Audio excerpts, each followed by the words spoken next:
Assalamualaikum warahmatullahi wabarakatuh. Tepang deui sareng Ibu dina mata pelajaran Basa Sunda. Dina danget ieu urang baris medar materi anu aya dina bab 2 nyaeta ngeunaan materi sisindiran gitunya. Tah materi sisindiran ieu teh miboga tujuan pangajaran dina lawongan kahiji urang baris medar nu tujuan pangajaranna nyaeta peserta didik dapat mengidentifikasi ciri-ciri sisindiran dan mengidentifikasi papasingan sisindiran serta membandingkan struktur sisindiran dengan teliti. Nah, salajengna nu baris dipelajari ku urang teh nyaeta kana wangenan atanapi pengertian sisindiran. Sisindiran teh asal kecapna tina kecap sindir anu ngandung harti omongan atawa caritaan anu dibalibirkeun henteu togmol. Luyu jeung eta dina sastra Sunda anu disebut sisindiran teh nyaeta karya sastra nu ngagunakeun rakitan basa kalawan dibalibirkeun. Sisindiran teh mangrupa karya sastra wangun ugeran lantaran kauger ku Purwakanti jeung guru wilangan sarta umumna dina sapadalisan teh diwangun ku 8 engang.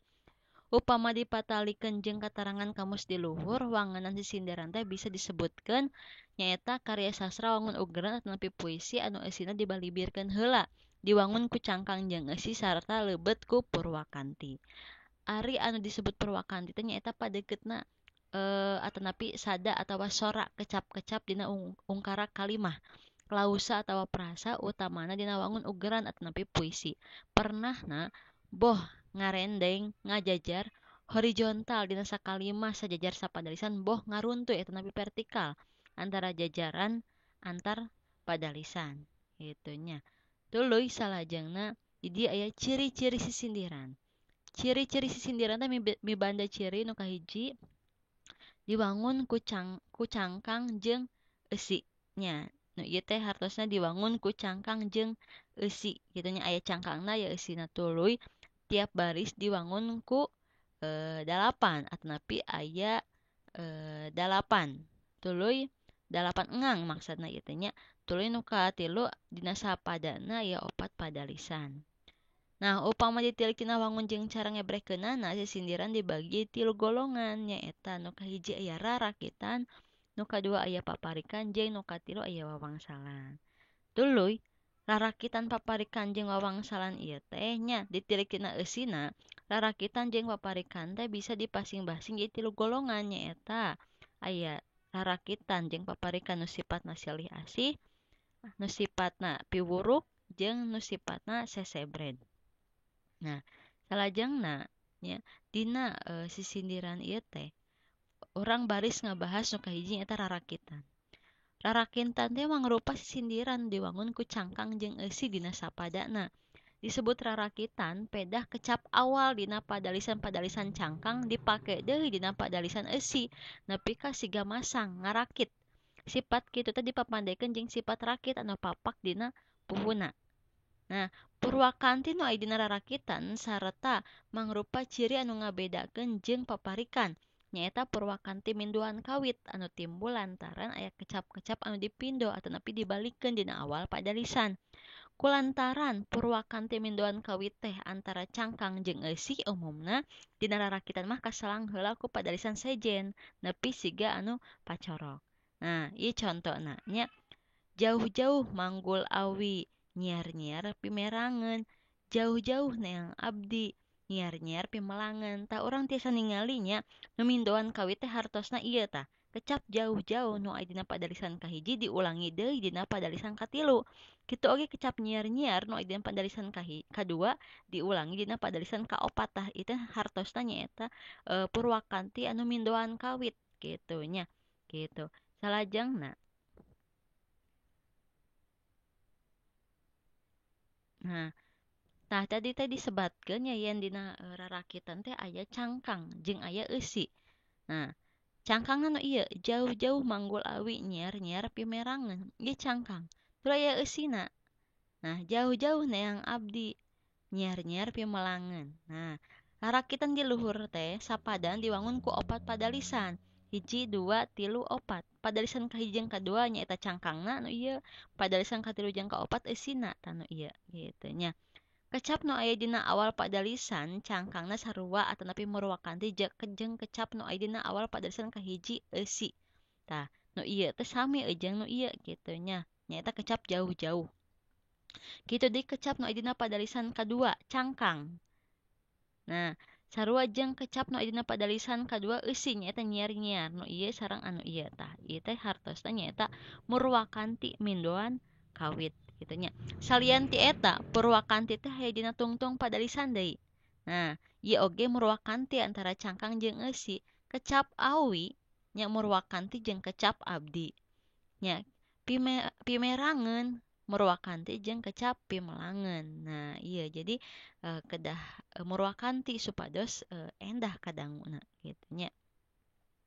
Tuluy rarakitan.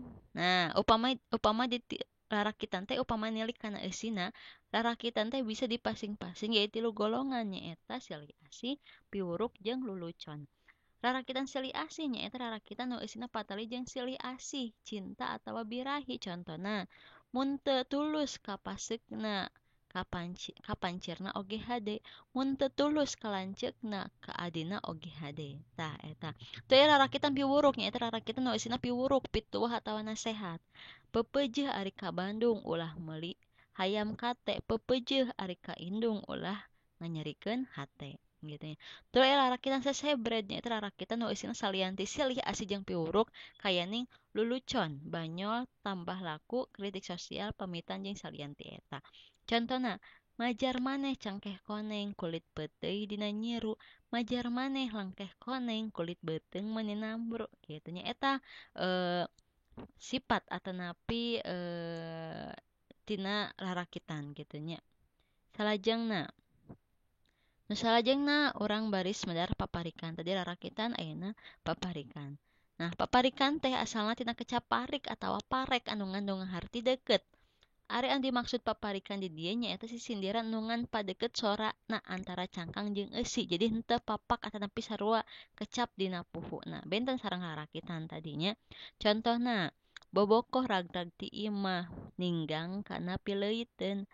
Nya bogoh ulah kasemah, lamun anggang sok leungiteun. Tah jadi dina paparikan mah kecap mimitina teh kedah sami gitu, tapi diusahakeun purwakanti ditungtung kecapna nu ieu kedah sami gitu nya supados ngeunaheun kadanguna. Padalisan kahiji cangkang padeukeut sorana jeung padalisan kahiji eusi. Ieu sareng ieu nya. Di dinya aya sawatara kekecapan nu padeukeut sorana. Kecap bobogoh padeukeut sorana jeung kecap nyabogoh. Kecap imah padeukeut sorana jeung kecap semah. Kitu deui padalisan kadua cangkang padeukeut sorana jeung padalisan kadua eusi. Kecap ninggang padeukeut sorana jeung kecap anggang. Kecap pileuyiteun padeukeut sorana jeung kecap leungiteun. Umumna aya purwakanti laras wekas atanapi purwakanti ngangtungtung anu kaselang heula siga pacorok gitu nya. Nah, kitu oge paparikan sami jeung rarakitan nya nilik kana eusina teu beda ti rarakitan bae. Paparikan oge bisa dipasing-pasing jadi tilu golongan nyaeta silih asih, piwuruk jeung sesebred. Paparikan silih asih nyaeta paparikan nu eusina silih asih, cinta atawa birahi. Contona, daun pulus di lulunan, jojodog ditarik kolot, sugan tulus lalaunan, aya jodoh pakokolot gitu nya. Tuluy aya paparikan piwuruk nyaeta paparikan nu eusina piwuruk, pituah atawa nasehat. Lauk emas ngakan ganggang disamberan ku japati, boga emas moal langgeng teu cara boga pangarti. Tuluy aya paparikan sesebred nyaeta paparikan nu eusina salianti silih asih jeung piwuruk saperti lulucon, banyol, tambuh laku, sanduk-sanduk jeung sajabana ti eta. Contona, jeruk purut cikaruncang, jambu air wanayasa, camerut hayang kabujang, susu lair teu dirasa cenah kitu nya.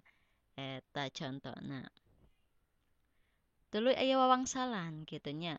Dina sisindiran teh rarakitan paparikan jeung wawangsalan. Nah, ayeuna urang medar wawangsalan. Wawangsalan teh nyaeta karangan atanapi sastra diwangun ku sindir jeung eusi.